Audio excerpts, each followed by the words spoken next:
현대를 학자들이 삼불 시대라고 합니다. 불안전, 불확실, 불만족의 시대다. 어디에도 안전한 곳이 없습니다. 미국도 안전한 곳이 아니라는 거, 또 이번에 호주도 안전한 곳이 아니었고요. 최근에는 분당에서 묻지마 뭐 이렇게 서현역에서 칼부림도 나고 현대가 불안전하고요. 그리고 또 무엇보다도 이 불확실한 시대를 살아가고 있습니다. 그러면서 우리 인간은 어떻게 하면 더 잘 합리적으로 선택해서 그리고 이 불안전, 불확실, 불만족의 시대를 좀 만족하면서 살아갈 수 있을까? 그래서 계산기를 열심히 두드립니다. 계산을 해가지고요, 합리적으로 결정을 하면 반드시 좋은 결과가 나올 것이다 라고 생각을 하지만 실제의 삶은 그렇지 않습니다. 몇 년, 1년 됐나요? 제가 노트북, 책상에 노트북을 쓰니까 이렇게 아래를 보니까 목이 아파서 이렇게 좀 높여주는 노트북 거치대를 살라고 인터넷을 열심히 뒤졌습니다. 네이버, 다음 막 뒤져서 최저가를 샀어요. 그러니까 잘 아시듯이 알리, 거기 제일 쌌습니다. 그땐 테무가 안 떴어요. 근데 알리가 제일 쌌어요. 우리나라에서 한 2만 원 정도 하는데 알리에서는 10분의 1 하더라고. 2,000원. 와우, 할렐루야. 바로 했죠. 왔는데 보면 거치대가 기울어져 있어. 한쪽은 높고 한쪽은 낮고. 이걸 다시 중국으로 보낼 수도 없고.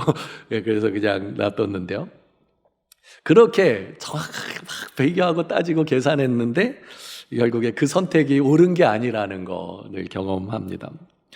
왜냐하면 인간은 합리적으로 계산하고 선택할 수 있는 능력이 없다고 합니다. 그래서요, 예측 불가능한 시대에 행복하게 사는 법이라는 책을 고려대 행정학과 윤상식 교수님이 썼는데 그 안에 있는 내용입니다.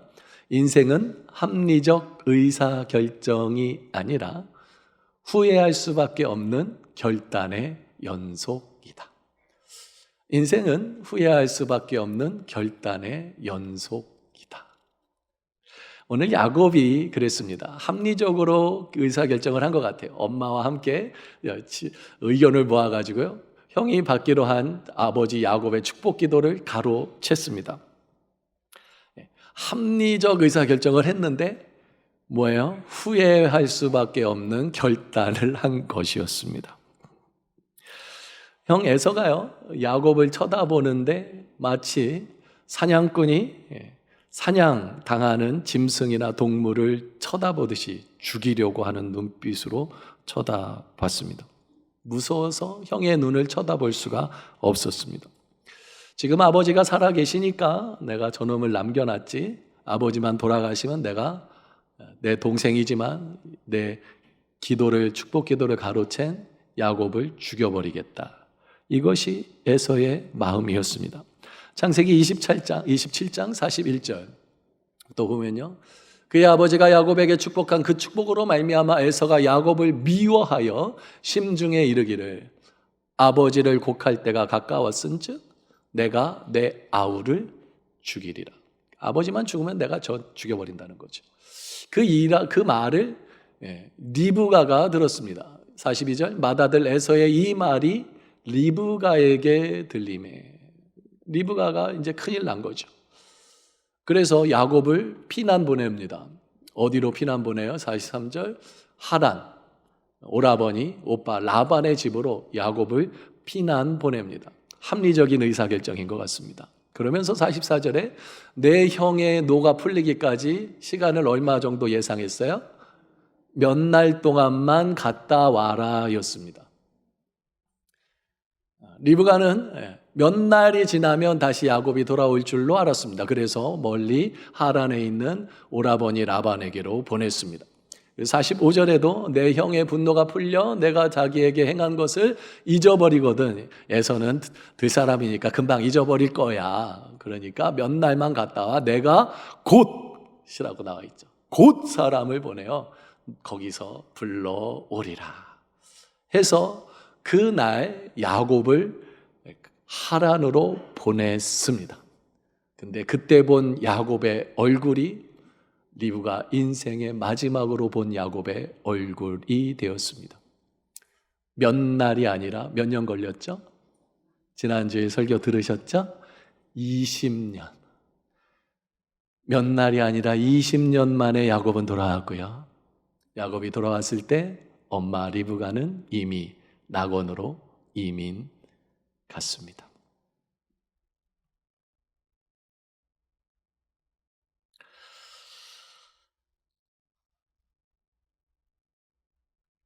이것이 바로 우리 인생의 진짜 모습입니다. 우리가 합리적으로 생각했다고 하면서 결과까지 예측했지만 그 결과가 내 생각과 내 계산과 맞지 않을 때가 정말 많이 있습니다. 이때 야곱이 라반에게로 하란으로 피난 갈 때 이때 야곱의 나이가 몇 살인자 제가 계산해 보니까 77세 정도 되었습니다. 어떻게 하면 알 수 있냐? 창세기 47장 8절에서 9절 보니까요. 바로 야곱이 애굽으로 내려가죠. 내려갈 때 나이를 바로가 물어봤어요. 내 나이가 얼마냐? 그러니까 9절에서 야곱이 바로에게 아뢰되 함께 받들어 읽겠습니다. 네, 나그네 길의 세월이 130년이니이다. 내 나이가 얼마 못 되니 우리 조상의 나그네 길에 연조에 미치지 못하나 험악한 세월을 보내었나이다 하고, 바로 앞에 내려갔을 때, 애굽에서 바로 앞에 내려갔을 때 나이가 130세였습니다. 그러면 이때 요셉의 나이를 알면 야곱의 나이를 거의 맞출 수가 있습니다. 그러니까 요때 야곱이 바로 앞에 갔을 때 요셉의 나이가 몇 살일지를 알면 됩니다. 그러면 요셉이 애굽에서 총리가 되었을 때 몇 살이었죠? 보통 많이 들으셨잖아요. 몇 살? 30살. 30살에 총리가 됐다라고 계산이 됩니다. 그러니까 30살에 총리가 됐고요. 다음에 7년에 뭐가 있었죠? 풍년이 있었어요. 7년에 풍년이 있었어요. 그리고 7년에 흉년이 들었는데 요 흉년 기간 가운데 야곱이 왔을 때 언제 왔느냐? 그것만 알면 답이 나오죠. 창세기 45장 6절. 이 땅에 몇 년 동안요? 2년 동안 흉년이 들었으나 아직 5년은 밭갈지도 못하고 추수도 못할 거니까 아버지 야곱을 모시고 오십시오 라고 요셉이 말한 거예요. 그러니까 30세에 총리가 되었고 7년 풍년 들었어요. 그리고 몇 년요? 2년. 그러니까 이때 요셉의 나이 몇 살이죠? 39세. 그러면 야곱의 나이 130에서 39세를 빼면 요셉이 태어났을 때 야곱의 나이가 나오겠죠. 그게 몇 살이죠? 죄송합니다. 자꾸 돌을 굴리게 해드려가지고 이 아침에 피곤하지 않게 해드려야 되는데 몇 살이죠? 91세. 그죠? 39에 요셉이었으니까 130에 39살이 요셉이었으니까 91세에 요셉을 낳았죠. 그러면 요셉을 낳았을 때가 밧다름 아람으로 가서 몇 년이 지났을 때예요? 지난주에 설교에 하면 14년 지나고 요셉을 낳았거든요. 그러니까 밧다름 아람으로 갔을 때 나이는 몇 살? 91에서 14를 빼면 77. 77. 도망을 친 겁니다. 집을 떠나서. 그 좋은 집을 떠나서 도망을 갔습니다. 야곱은요, 부잣집 둘째 도련님이었습니다. 아버지 이삭이요, 부자였습니다. 종들도 많았고요, 짐승도 많았습니다. 둘째 도련님의 취미가 뭐였는지 아세요? 요리였습니다. 첫째 도련님 에서의 취미는 뭐였죠? 사냥이었어요. 사냥이 에서의 주업이 아니었어요. 취미였어요. 요리가, 야곱은요, 요리를 취미로 했습니다. 도련님으로 치미로 화사하게 했습니다.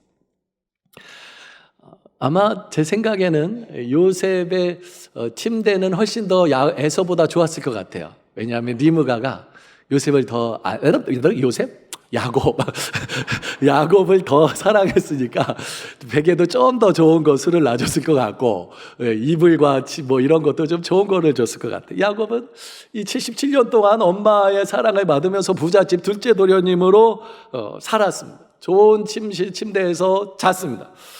그러다 어느 한날 합리적인 결정을 했는데 그것이 화가 된 거였습니다. 집을 떠나야 했습니다. 빈 몸으로 도망쳐야 했습니다. 그리고 800km나 떨어진 하란으로 가야만 했습니다. 열심히 도망쳤습니다. 더군다나 에서가 사냥꾼이기 때문에 자기를 바로 추격해 온다면 야곱이 머리가 잘 좋지 않습니까? 그냥 이쪽으로 갈 때는 어디로 가야 돼요? 맨 처음에는 이쪽으로 가야죠. 반대로. 그렇게 해가지고 막 돌고 돌아서 도망쳤을 거예요. 그렇게 도착한 곳이 베델입니다. 근데 요셉은 어딘지 몰랐어요. 28장 10절에서 11절 보니까요, 야곱이 브엘세바에서 떠나 하란으로 향하여 가더니 11절 어디에 이르렀다 그래요? 한 곳에 몰라요. 야곱은 주로 집안에만 있었잖아요. 그러니까 여기가 어딘지 몰라요. 아마 에서는 알았을 거예요. 아, 여기는 루스구나. 옛지명이 베델이 옛지명이 루스라고 나와 있지 않습니까? 여기 루스쯤 되겠네. 알지만 에서는 알았지만 야곱은 전혀 몰랐어요. 그냥 한 곳에 한 곳 왔는데 해가 졌습니다. 브엘세바에서 여기 베델 여기까지의 거리는 한 80km 됩니다. 사람이요 1시간에 걷는 거리가 5km 정도 된대요. 그러면 몇 시간 정도 걸은 거죠? 또 죄송합니다. 돌을 굴리게 해드려서 16시간 걸은 거예요. 그러니까 하루는 아니라 한 이틀 내지 언제쯤 떠났느냐, 떠난 시간에 따라서 또 달라질 겁니다. 한 이틀에서 3일 정도 정신없이 걸었던 거예요. 걷고 한 곳에 이르렀는데 해가 졌습니다. 캄캄했습니다. 어디로 갈지 모르고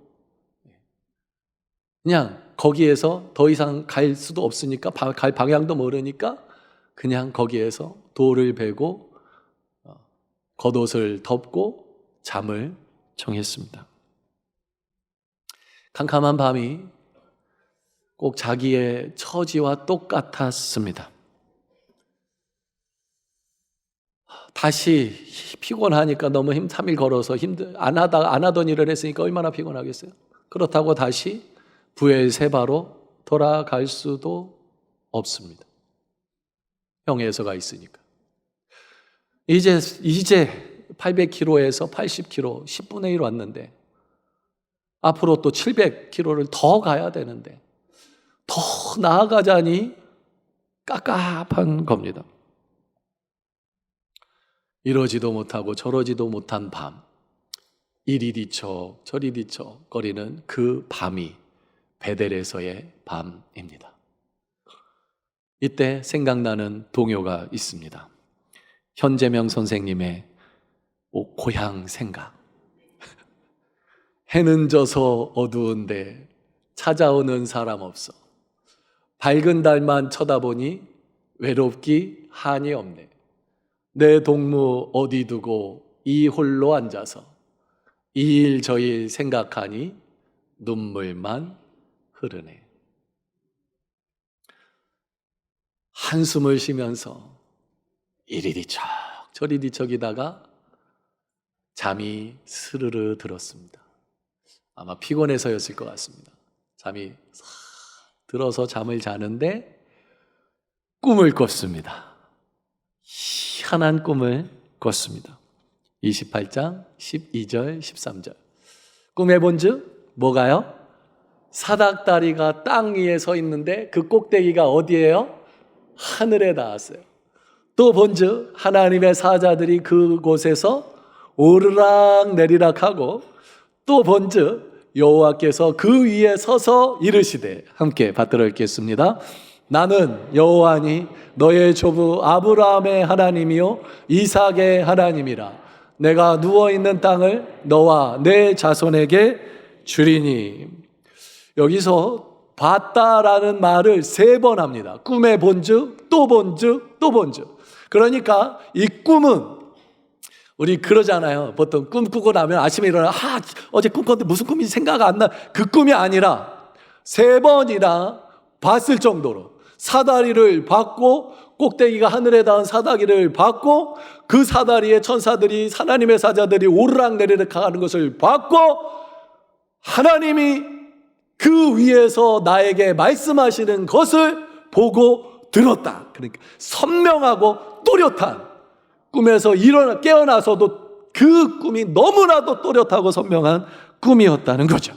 개꿈이 아니라 하나님이 주신 확실한 꿈이었는데, 그 꿈이 무슨 꿈이었어요? 하나님이 하늘 사닥다리를 나에게로 내려놓으시고 나를 찾아오신 꿈이었습니다. 우리가 사는 세상, 불확실한 세상입니다. 미래학자들이요, 예전에는 그래도 에빈 도플러나 이런 분들이 미래를 예측을 했대요. 근데 지금 미래학자들은 예측을 할 수가 없답니다. 그 이유가 뭐냐면 AI가 어떻게 발전할지를 모르니까. 인공지능이 지금 등장을 해가지고 발전을 하는데 이 발전의 속도를 사람이 계산할 수가 없다는 거예요. 그래서 미래에 무슨 일이 일어날까 예측을 못한다고 합니다.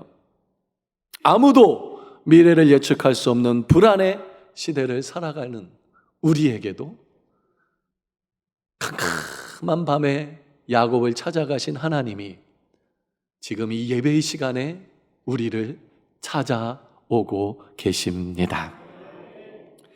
야곱이 외삼촌의 집에 가서 어떤 일이 일어날지 몰랐습니다. 그렇지만 확실한 것은 하나님이 나를 찾아오셨다는 것이고, 그 하나님이 나의 인생을 인도하신다는 약속은 확실했습니다. 우리가 직장을 다니다가, 우리가 사업을 경영하다가, 혹은 우리가 학교에서 공부를 하다가 어떤 어려움이 닥칠지 모르지만 하여튼 어려움은 늘 다가옵니다.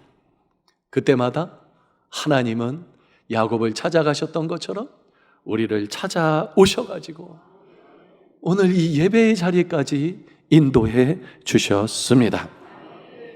그렇기 때문에 우리는 하나님으로 인해 이 세상을 살아갈 수 있습니다.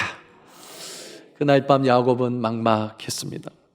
아직도 700km나 가야 하는데 뒤로 갈 수도 돌아갈 수도 없고 앞으로 나가기도 힘들고 진퇴양난, 사면초가, 그런 상황 속에서 하나님이 어떻게 찾아오셨어요?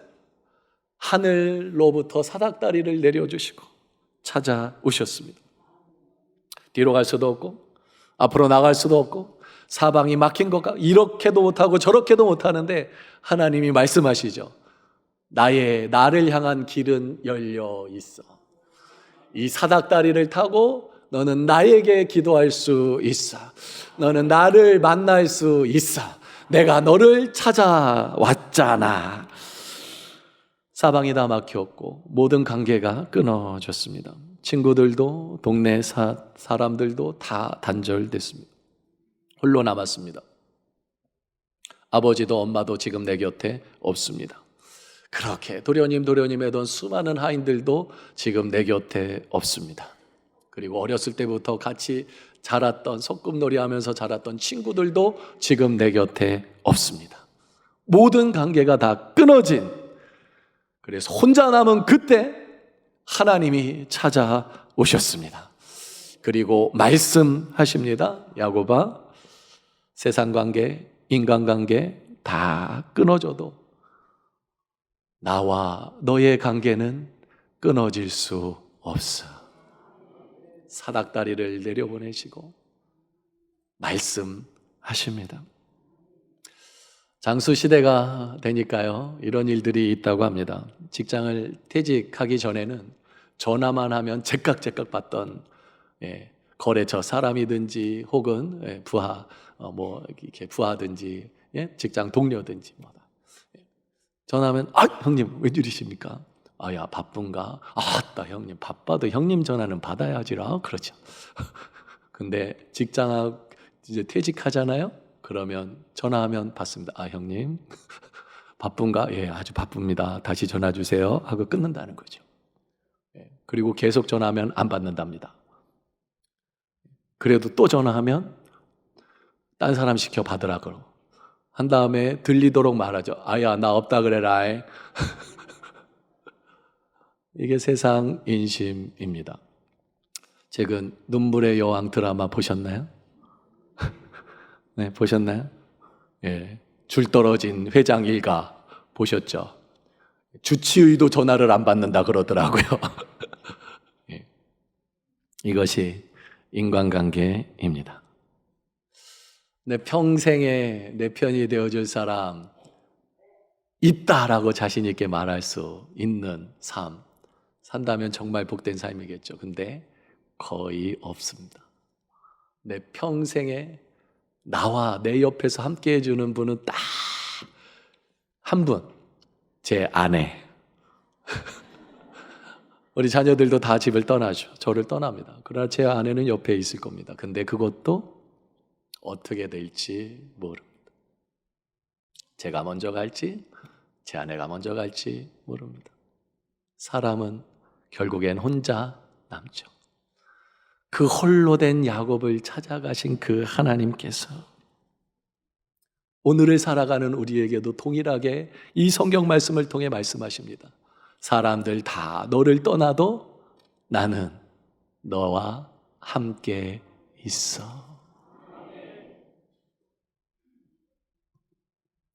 야곱이 베델에서 만난 하나님이 바로 그 하나님이었습니다. 야곱이 본 하늘 사닥다리를 예수님이 인용하셨습니다. 요한복음 1장 50절 51절을 보니까요. 예수께서 대답하여 이르시되 내가 너를 무화과 나무 아래에서 보았다 함으로 믿느냐? 이보다 더 큰 일을 보리라 말씀하시고 난 다음에 51절에서 또 이르시되 진실로 진실로 너에게 이르노니 함께 받들어 읽겠습니다. 하늘이 열리고 하나님의 사자들이 인자 위에 오르락 내리락 하는 것을 보리라. 예수님이 이 말씀을 인용하면서 인자 위에 하나님의 사닥다리가 있다는 거죠. 그러니까 다른 말로 하면 예수님이 내가 바로 사닥다리라는 거예요. 누구와 연결시켜주는? 너희와 하나님을 연결시켜주는 사닥다리라는 것입니다. 사방이 막혔어도 하늘 사닥다리이신 예수님이 함께 하신다면 그 막힌 인생이 뚫린 인생이 됩니다. 하늘 사닥다리이신 예수님이 나와 함께 하신다면 닫힌 인생이 열린 인생으로 변화합니다.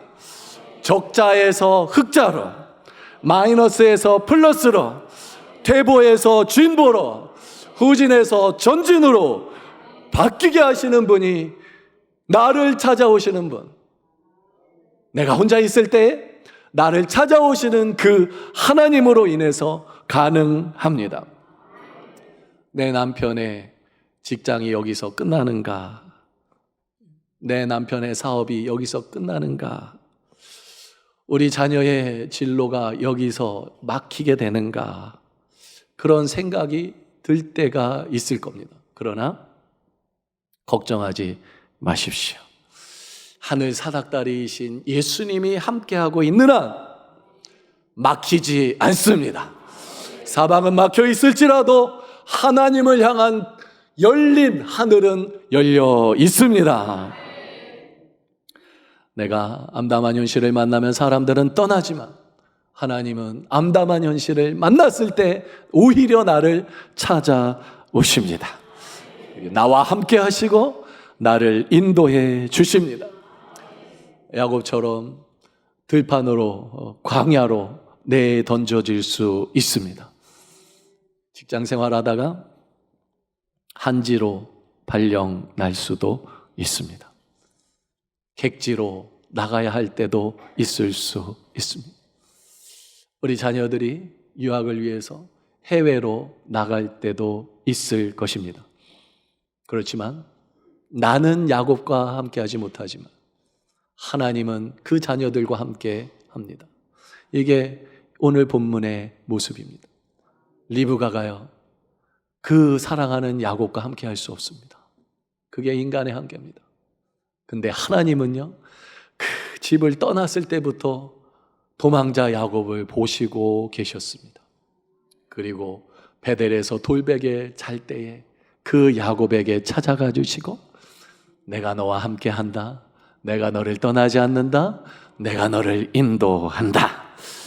그 하나님이, 나와 함께 하신 하나님이 나의 자녀들과도 함께 하십니다. 눈동자와 같이 지켜주십니다. 내 자녀들, 내 남편 멀리 있을지라도 보호하시고 인도하십니다. 그 말씀이 오늘 우리에게 주시는 하나님의 음성입니다. 이 사실을 알게 된 야곱이 어떻게 삶을 살았냐, 창세기 29장 1절에 나옵니다. 우리 개역개정에서는요, 야곱이 길을 떠나 동방 사람의 땅에 이르렀다라고 말씀하고 있는데, NIV 버전에서는요 이렇게 표현합니다. Then Jacob continued on his journey. 나와 함께 하시는 하나님을 발견하고 나서 야곱은요, on his journey, 그의 인생의 여정을 계속해서 포기하지 않고 걸었다라고 표현합니다. 하나님으로 향하는 그 길을 이제 continue한 거예요. 포기하지 않고 내 인생의 여정, 내 인생에 가는 길을 계속해서 꾸준히 갔다는 거죠. 그 가는 발걸음이 어땠을까요? 힘찼을 겁니다. 그 표현을 어떻게 할 수 있냐? 야곱이 길을 떠나 동방 사람의 땅에 이르렀다, 그냥 금방 도착한 것처럼 표현했어요. 아직도 700km가 남았는데 금방 도착한 것처럼 표현했어요. 그러니까 베델에서 그 밤에서 꿈에서 하나님을 만난 야곱은 힘을 얻고 continued on his journey, 힘차게 그의 발걸음을 하란을 향해서 나아갔고 금세 하란 땅에 도착했다는 것을 알 수 있습니다. 환경이 변한 것은 아니었습니다. 사람이 내 곁에 붙어 있는 것도 아니었습니다. 그러나 하나님이 나와 함께 하신다는 그 확신으로 말미암아 continued on his journey, 그의 인생의 여정을 걸어갔습니다. 하란에 도착해서 외삼촌 라반에게, 다른 사람도 아닌 외삼촌 라반에게 사기를 당하고 속임을 당했지만 continued his journey, 그의 인생의 여정을 꾸준하게 성실하게 살아갈 수 있는 힘이 바로 베델에서 만난 하나님이었습니다.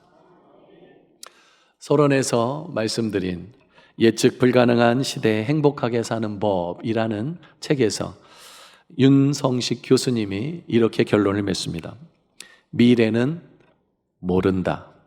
그렇기에 우리가 살아남으려면, 행복하게 살려면 우리에게 필요한 것은 새로운 것을 배우는 학습 능력, 적응 능력을 키워야 한다.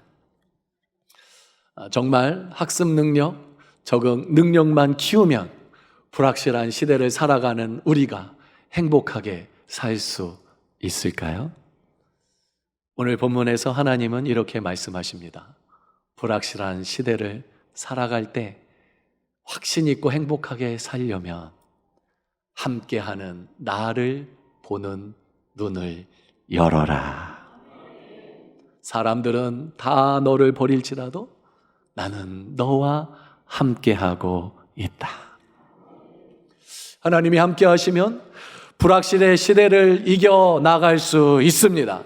하나님이 함께 하시면 불안전의 시대 속에서도 안전하게 살아갈 수 있습니다. 하나님이 함께 하시면 불만족의 시대 속에서도 감사하면서 행복하게 살아갈 수 있습니다. 함께 하시는 하나님으로 말미암아 우리는 이길 수 있습니다. 우리는 반드시 이깁니다. 앞이 안 보이는 캄캄한 상황 속에서도 하나님은 함께 하십니다. 나와 함께 하십니다. 나에게 하늘 사닥다리를 열어놓으시고 하늘문을 열어놓으시고 사닥다리를 내려주셔서 그 사닥다리를 통해 하나님을 바라보고 하나님께 기도하고 하나님이 주신 힘을 얻어서 이 땅에 continued on my journey, 나의 여정을 살아갈 수 있게 하십니다. 우리 주변에 앞이 캄캄한 분들이 계시진 않습니까? 하늘 사닥다리 되신 예수 그리스도를 전해주는 우리 모두가 되기를 원합니다. 함께 찬양하고 기도하겠습니다.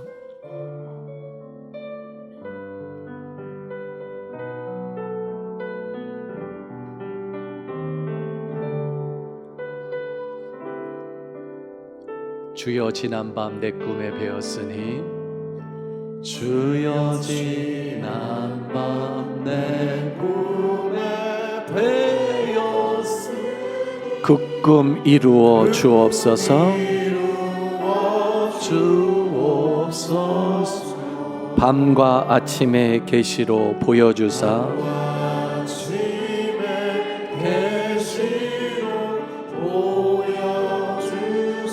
항상 은혜를 주옵소서.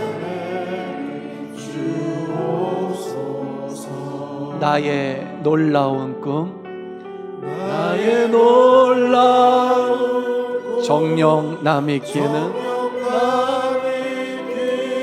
장차 큰 은혜 받을 편이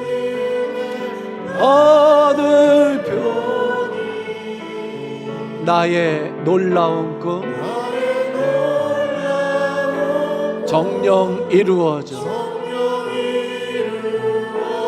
주님 얼굴을 배우리라.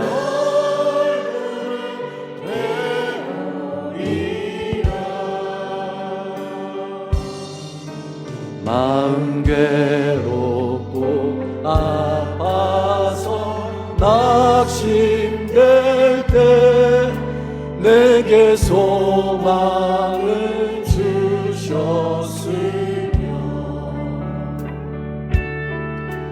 내가 영광의 주님을 바라보니 앞길 환하게 보이로다. 아멘. 나의 놀라운 꿈 정녕 남이길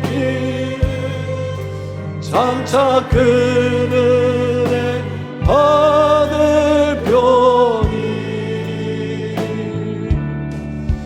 나의 놀라운 꿈 정녕 이루어져 주님 얼굴 배우리라. 2절 다시요. 마음 괴롭고 아파서 낙심될 때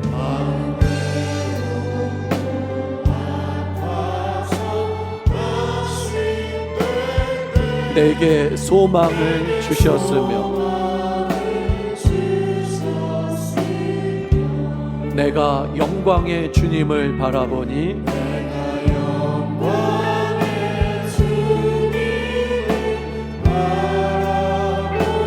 앞길 환하게 보이도다. 아멘.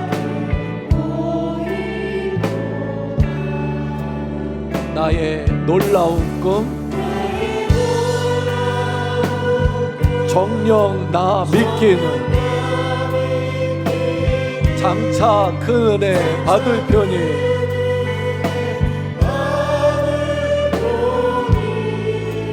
나의 놀라운 꿈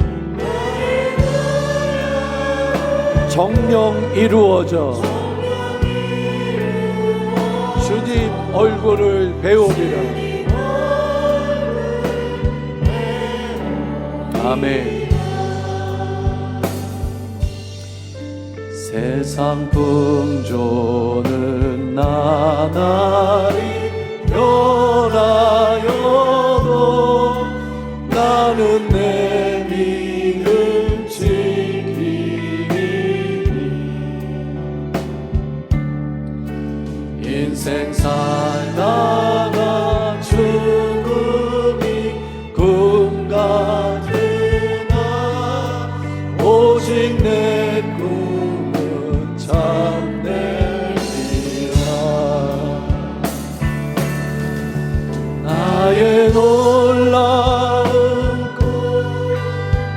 성령남이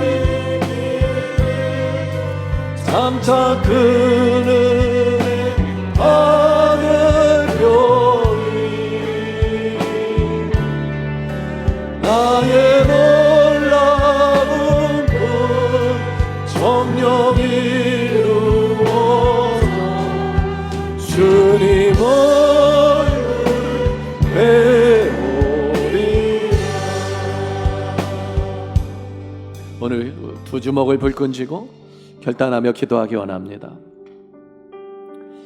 오늘 예배의 자리에 나오면서 불안한 미래로, 확실치 않은 미래로 불안해하지 않으셨는지요? 아침에 일어나실 때 오늘 일어날 불확실한 미래로 침대에서 일어나기 힘들지 않으셨는지요? 야곱은 불안한 가운데 잠들었지만 하나님의 하늘 사닥다리를 보고 그 위에 계신 하나님을 보고 하나님의 음성을 듣고 힘차게 일어나서 continued on his journey, 그의 인생의 여정을 힘차게 걸어갔습니다. 지금도 하나님은요, 야곱에게 사닥다리를 내려주시듯이 예배의 자리에 나온 우리 성도님들 한 사람 한 사람에게 사닥다리를 내려주셨습니다. 그리고 오늘 성경 말씀을 통해서 동일하게 말씀하십니다. 내가 너와 함께 한다. 내가 너를 인도하고 있다. 너에게 약속한 것을 내가 다 이루겠다. 이 하나님을 힘입어 지금 현실이 캄캄하더라도 그 하나님을 힘입어 Continue on my journey, 내 인생의 신앙의 여정을 걸어가기를 소원합니다. 매일을 힘차게 살아가는 우리가 되기를 소원합니다. 우리 주여 한번 부르고 결단하며 기도하겠습니다. 주여. 하나님 아버지 감사합니다. 캄캄한 밤 어디인지도 몰랐던 그곳에 사람들도 다 떠났던, 아무것도 보이지 않고 아무 희망도 보이지 않았던 그때 하나님이 야곱에게 찾아가시고 하늘에서 사닥다리를 내려놓으시고 거기에서 하나님의 음성을 들려주셨고 그 음성을 들은 야곱이 힘을 내어서 그의 인생의 여정을 컨티뉴 하면서 살았습니다. 하나님 오늘 이 시간에도 우리 성도님들 한 사람 한 사람 찾아와 주시고 하늘 사닥다리를 내려주시고 하나님 내가 너와 함께 한다고 말씀해 주시고 우리의 심령들에 내가 너를 인도하고 있다고 말씀해 주시고 내가 너에게 준 꿈과 비전 반드시 약속을 이루겠다고 동일하게 말씀하고 계시는 그 하나님의 음성을 듣게 하여 주옵시고 하나님 일어나 힘차게 우리 인생의 여정, 신앙의 여정을 걸어가는 매일매일을 살아가는 우리 모두가 될 수 있게 하여 주시옵소서.